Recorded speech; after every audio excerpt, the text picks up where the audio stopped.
Hello and welcome once again everyone. It's time to update the Akizuki, so let's jump straight into the ship build. Starting with the consumables, give yourself every advantage by using premium consumables. The extra smoke is particularly useful considering the current CV heavy meta right now. Speed boost is great for getting in and out of sticky situations, and the torpedo reload booster adds flexibility while allowing you the opportunity to do even more damage should the circumstance arise. On to the upgrades: main armaments mod 1, damage control mod 1, AA mod 1 instead of the usual aiming systems mod, propulsion mod 2, and finally concealment system mod 1.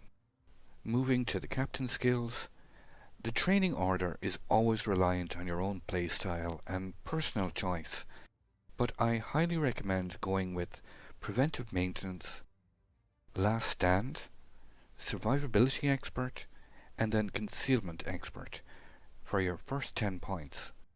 The remaining 9 points then on ifhe, adrenaline rush, and finally demolition expert. Akizuki is a gunboat after all. Let's see what this captain build and upgrades mean to your final ship stats. Survivability, we get 23,200 hit points. Our main artillery consists of 4 dual 100mm turrets, 2 in the front and 2 in the back, with a very fast 3-second reload speed and 12.5 kilometers in range. For torpedoes, we get one X4 launcher with hard-hitting torpedoes that have 10 kilometers in range. Combine that with the reload booster, it allows you to put 8 torpedoes in the water virtually at the same time when needed. Akizuki gets an AA defense rating of 46, and it's important to note here there is no mid-range values. Its strength is in the long-range AA, which operates from 1.9 kilometers to 5.8 kilometers, which will dictate how we operate it. Akizuki's maneuverability includes a base speed of 33 knots, a turning circle of 730 meters, and a rudder shift time of 5.6 seconds. Our concealment rating of 95 means Akizuki will be detected at 6.1 kilometers by other ships and spotted from the air by planes from 2.9 kilometers. Just a quick reminder, I'm uploading content regularly to YouTube, so if you want to keep in touch, just follow the on-screen instructions. Playing any kind of destroyer in the current CV meta is proving to be a daunting experience, and it doesn't get any tougher than being bottom tier facing a top tier super unicum Odin Mortis division, which includes the dreaded Midway and its HE bombs. These guys are pretty good, and they don't mess around. Wargaming have only just announced changes to come, including delays at the start of games to carriers launching planes, reduced plane speed, and changes to dive bombers' interaction with destroyers. So there may be a glimmer of hope on the horizon, but for the foreseeable future, this is the challenge that faces the committed destroyer players among us. The good news in this game is the enemy team is devoid of any radar, unless the enemy Minotaur is running the radar consumable. But I figured this to be unlikely as he is in a division with a CV, so smoke would seem to be his more likely option. I've been adjusting my AA sectors here to match any turn I may have to make suddenly. I've got to say, I'm not a big fan of this AA system whatsoever. A destroyer has so much information to process, never mind to be constantly adjusting anti-aircraft. What especially annoys me is the fact that reinforcing a sector automatically turns on the anti-aircraft, requiring you to turn it off again manually. All extra clicks simply in the act of preparing for an attack, and failure to do so will lead to you being spotted early, making it even easier for the carrier to successfully land a strike on target. I've been watching the minimap closely, and my friendly Fletcher has already been attacked by the enemy Midway's attack planes, while my own team's carrier has deployed fighters on the northern edge of the sea capture point, telling me there are no ships in close proximity. The A cap is already being capped by the enemy, so one of the enemy destroyers is there. The Fletcher's misfortune in attracting the carrier's attention is my opportunity to take the C cap relatively unopposed. The enemy Minotaur was briefly spotted there, and he has smoked up, so now we can 100% say there is no threat of radar on the enemy team. I'm just going to continue to cap here. Our Fletcher has smoked up as well. I'm going to use this opportunity to push up and try and torpedo the enemy Minotaur from the side, and our Fletcher has made the classic mistake of sitting broadside in his smoke, and he has died to the Kagero's torps. Now, while this may seem a little risky, I assume the enemy Minotaur is angled towards the B cap, so I'm hoping to launch a spread of torps that will hopefully hit his broadside. The enemy Kagero is spotted there in the middle. He seems to be moving towards me. I am in quite a risky position, but I'm just going to quickly try and get these torps off. Pop the reload booster, get the second set away, quickly turn and start angling away back towards my own fleet. The Akizuki is a bit slow in turning. Enemy Mino is still sitting in that smoke spamming shells. Almost completed the turn. Still no sign of enemy planes. Okay, Kagero has been spotted. I'm detected. Gonna open fire quickly. Kagero is smoking up, so at least I know he's not running the torpedo reload booster. I immediately come under fire from the enemy Mino, but I am angled away. I'm just gonna pile on this pressure on the Kagero. Okay, enemy dive bombers coming in. I'm gonna have to rapidly smoke up here. This is a hold your breath moment, hoping for good RNG. I am angled away from the Mino, which mitigates most of his damage. I do take a healthy hit from the Midway's dive bombers. My engine is knocked out. Just gonna put some fire on the Mino as he's retreating. I do expect the Mino to have torpedoed this smoke. Just going to reverse up to the top end. Put some fire on this enemy battleship. I've got about 20 seconds left on repairs. I don't want to use my damage control. I just want to keep it up and ready just in case. There's the torps from the enemy Mino. Keep fire on this enemy battleship for as long as possible.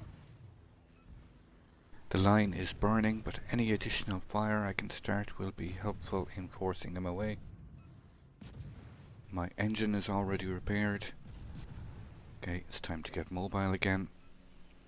I do have about 20 seconds left on my smoke screen, but I don't want to stay here until it runs out. Midway's torpedo planes have been spotted.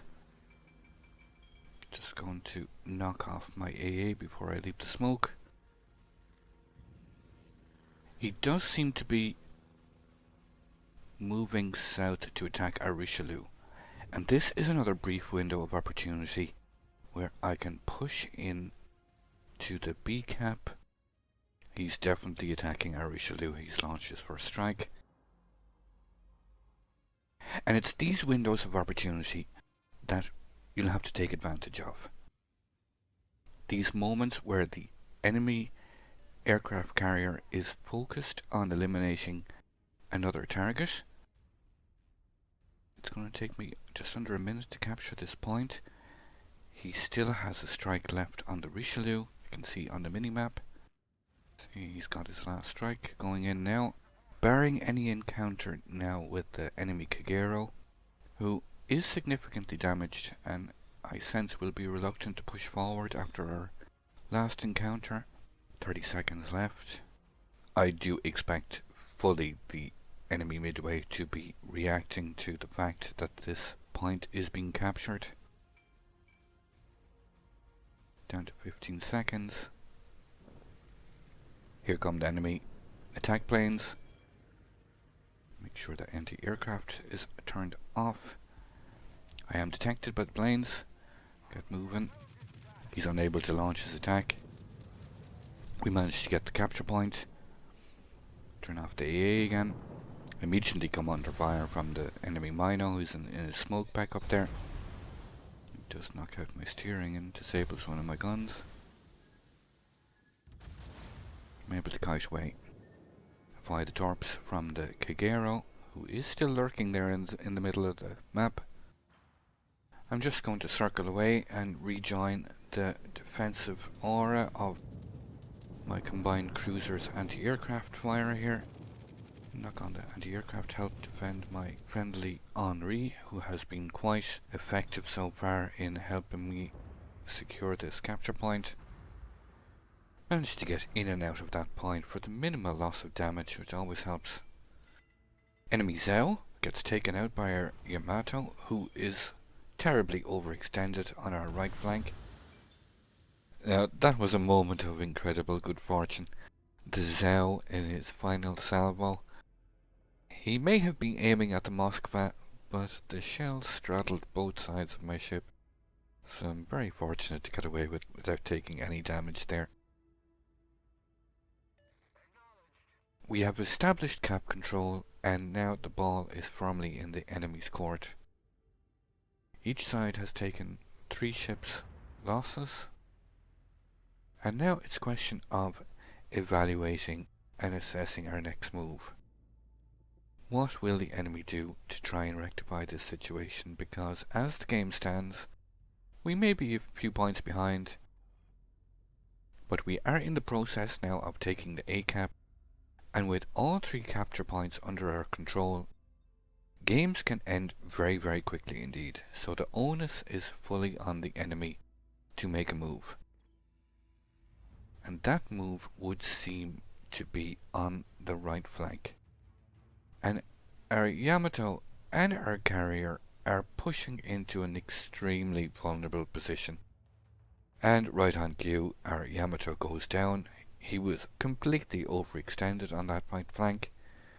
And even though our carrier tried to save him by dropping fighters over his position, he just got completely overwhelmed. Our carrier now is in a similar situation. He is totally exposed and he is perma-spotted. I can see now by the flow of incoming fire on him, he's probably not long for this world. So we're going to have to try and relocate over here as quickly as possible and do whatever we can to try and prevent him going down. Quickly turn on AA to help my Henri and force away these dive bombers. Turn off my AA again.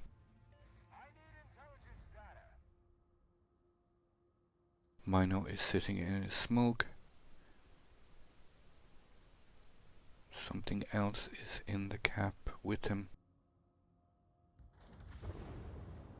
Our battleships are all in the A cap and are going to be very ineffective in this fight.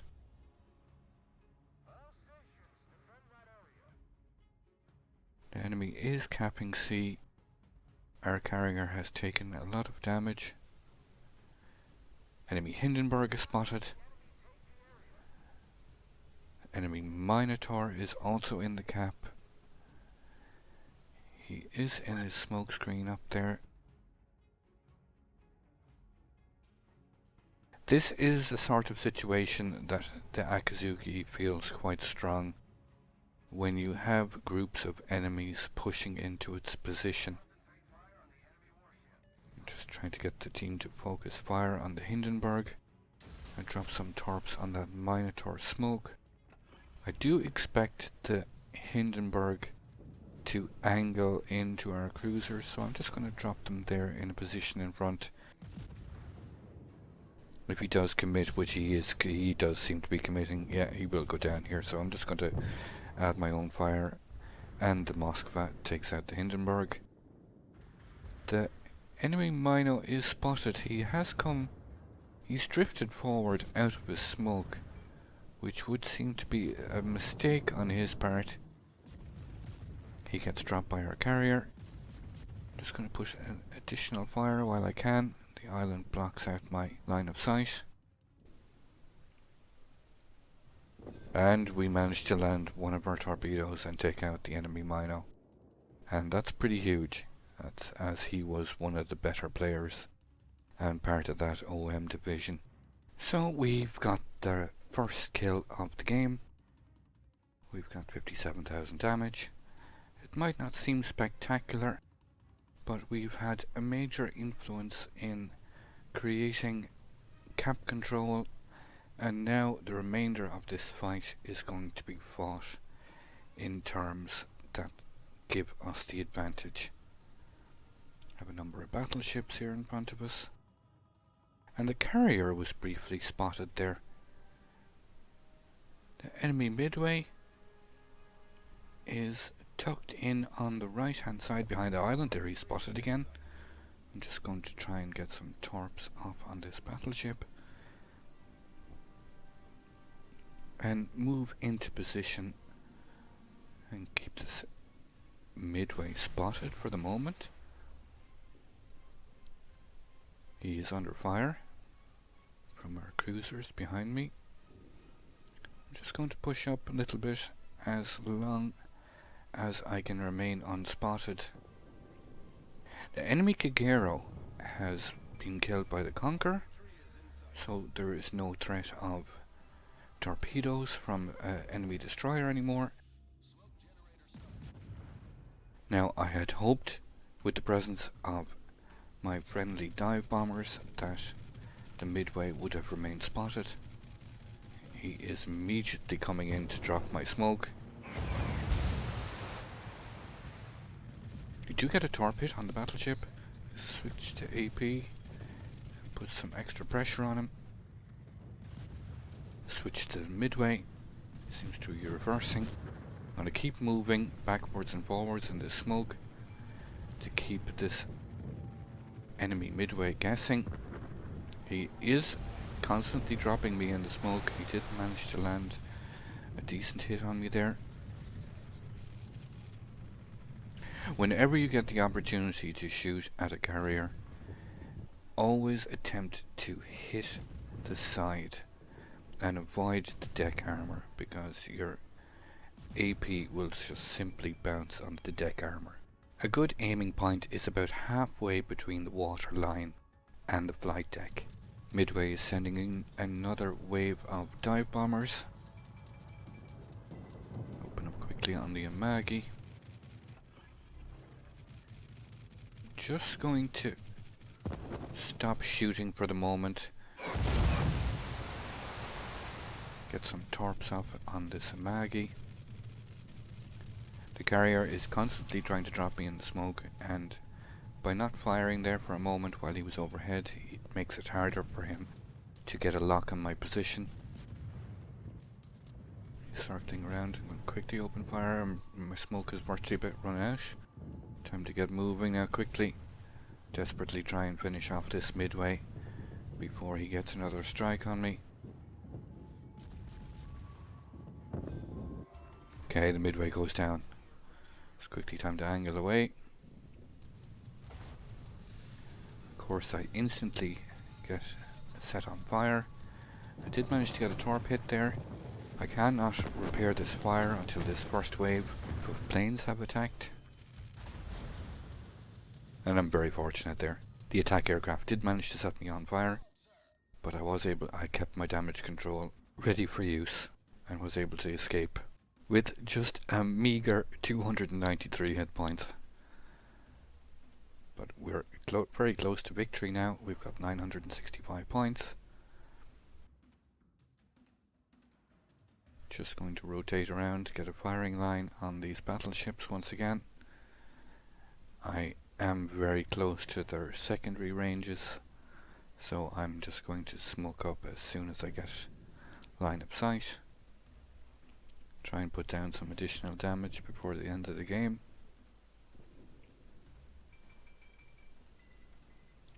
Slow down, smoke up. Game is virtually over.